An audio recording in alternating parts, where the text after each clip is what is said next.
सैफच्या कुटुंबियांची 15,000 कोटींची संपत्ती सरकार ताब्यात घेणार अशी माहिती मिळतेय। सैफची भोपाळमधील कोहे फिजा ते चिखलोद दरम्यान 100 एकर मालमत्ता आहे।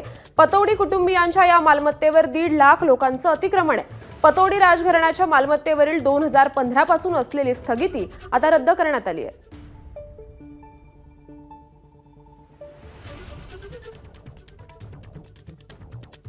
तर सैफच्या कुटुंबियांची 15,000 कोटींची संपत्ती सरकार ताब्यात घेणार असल्याची शक्यता वर्तवली जाते। पतौडी कुटुंबियांच्या मालमत्तेवर 1.5 लाख लोकांचं अतिक्रमण झालंय आणि पतौडी राजघराण्याच्या मालमत्तेवरील 2015 पासून असलेली स्थगिती रद्द करण्यात आली आहे।